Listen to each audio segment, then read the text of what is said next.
We look, we buy. It is ours. Ours to consume, to sell again, perhaps to give away. More often, ours to keep. £6 for the egg. You can have that for £2. Look at these cute little tongs.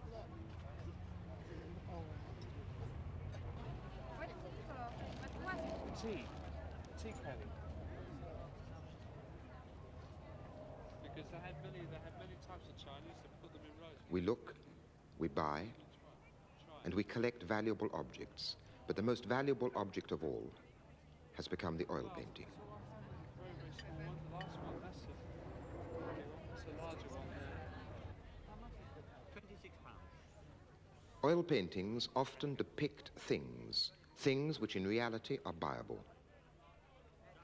To paint a thing and put it on a canvas is not unlike buying it and putting it in your house. £26. I bought it this morning. The objects within the painting often appear as tangible as those outside it.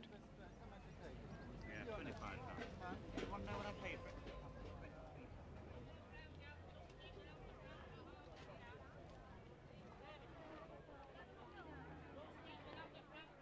If you buy a painting, you buy also the look of the thing it represents. £22.10. £11.10. And this one? That's £17.10. Isn't this silver? No, dear, silver plate. The mother of all hand.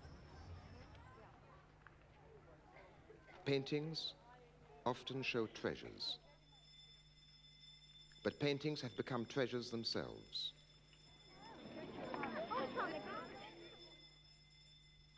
Art galleries are like palaces, but they are also like banks.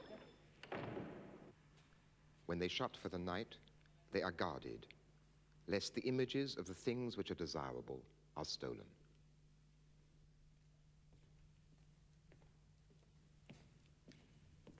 The value of paintings has become mysterious.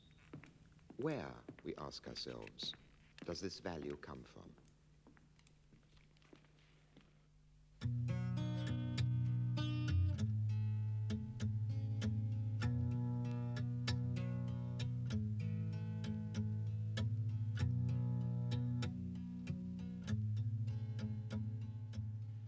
Those who write about art, or talk or teach about it, often raise art above life, turning it into a kind of religion. In the first of these programs, I tried to show how and why modern methods of reproduction and communication, like color photography, like television, have theoretically changed the meaning of the visual art of the past, demystifying it and making it secular. But mostly those who use these new methods of reproduction and communication, those who write books or make television programs about art, tend to cling to the old approach. Art remains something sacred. A love of art seems automatically to be offered as a sublime human experience. Perhaps, though, we should consider this historical record. 2 films of 2 concerts given in Britain and Germany during the last war. Both films made as war propaganda to engender pride in the national cultural heritage. The first shows a concert in London given by Mara Hess.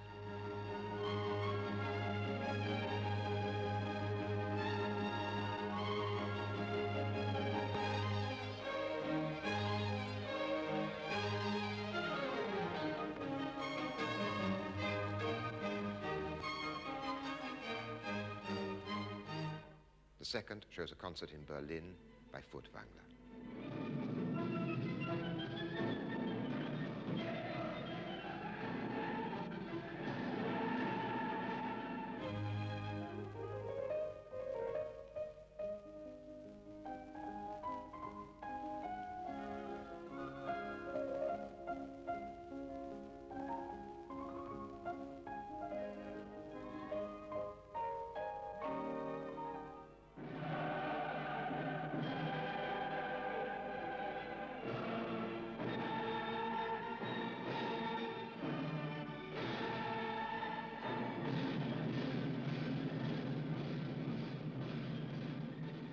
If the experience of art is sublime, it looks as though it can be sublimely independent of a lot of other values.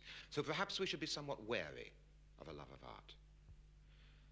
You cannot explain anything in history, not even in art history, by a love of art. Let us look at a painting whose subject is an art lover.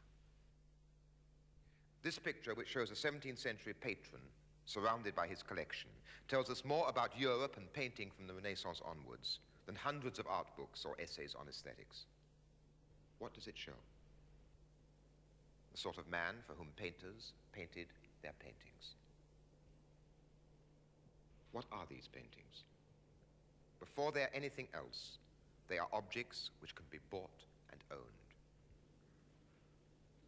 Unique objects. A patron cannot be surrounded by music or poems in the same way as he is surrounded by his pictures. Does this special ownership of pictures engender a special kind of pride? It is as though he lives in a house built of paintings. What is their advantage over walls of stone or wood? They show him sights. There are many different subjects. But what the pictures all have in common is that they are painted with oil paint. From about 1500 to 1900, the visual arts of Europe were dominated by the oil painting, the easel picture. This kind of painting had never been used anywhere else in the world before. The tradition of oil painting was made up of hundreds of thousands of unremarkable works, hung all over the walls of galleries and private houses, rather in the same way as the reserve collection is still hung in the National Gallery. If, as we are normally taught to do, we emphasize the genius of the few and concentrate only on the exceptional works, we will misunderstand what the tradition was really about. European oil painting, unlike the art of other civilizations and periods, placed a unique emphasis on the tangibility, the solidity, the texture, the weight, the graspability of what was depicted. What was real was what you could put your hands on. The idea that a thing is only real if you can pick it up may be connected with the idea of taking a thing to pieces to see how it works. At the beginning of the tradition of oil painting, the emphasis on the real being solid was part of a scientific attitude. But the emphasis on the real being solid, on being what you could put your hands on, became equally closely connected with a sense of ownership. These scientific instruments were used for navigation. They were painted at the time when the world trade routes to Europe were being opened up by the heroic voyages which we learnt about in school, bringing European civilization to the rest of the world. It tends to be forgotten that these voyages were the start of the European slave trade and the traffic which began to siphon the riches of the rest of the world into Europe. Christopher Columbus wrote from Jamaica, "Gold is a wonderful thing. By means of gold, one can even get souls into paradise."